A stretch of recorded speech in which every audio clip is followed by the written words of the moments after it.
Bike দুর্ঘটনায় মৃত্যু হলো এক যুবকের, আহত আরও এক। ঘটনাটি ঘটেছে গতকাল রাত্রে মুর্শিদাবাদ থানার আইসবাগে। জানা যায় সোমনাথ মাল নামে ওই যুবক, সে তার এক বন্ধুকে সঙ্গে নিয়ে তারা বাইকে করে গিয়েছিলেন।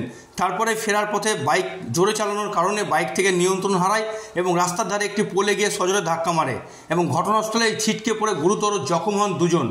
তারপরেই স্থানীয়রা তাদের পরিবারের সদস্যদের খবর দিলে পরিবারের সদস্যরা তড়িঘড়ি সেখান থেকে তাদের দুজনকে উদ্ধার করে বহরমপুরের মুর্শিদাবাদ মেডিকেল কলেজ হাসপাতালে নিয়ে আসলে সেখানে চিকিৎসারত অবস্থায় গতকাল গভীর রাতে সোমনাথ মাল নামে এক যুবকের মৃত্যু হয় এবং আরও এক যুবকের চিকিৎসা চলছে হাসপাতালে। তার মৃতদেহ আজ সকাল ৯টা নাগাদ ময়নাতদন্তের জন্য পাঠানো হয় বহরমপুর মর্গে। ব্যাপারটা হয়েছিল, আমরা মাঠে আড্ডা মারছিলাম, তো আমার গাড়ি ছিল, তো ওরা গাড়িটা চেয়েছিল আমার কাছে, তো আমি গাড়িটা ওদেরকে দিয়েছিলাম। তো ওরা আসার পথে এরকম অ্যাক্সিডেন্টটা করে। কিসে ধাক্কা লেগেছে?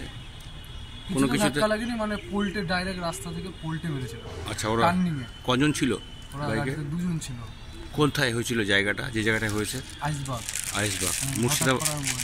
মুর্শিদাবাদ না, লালবাগের আগে আইসবাগ, মানে হ্যাঁ চুনাখালী থেকে আগে।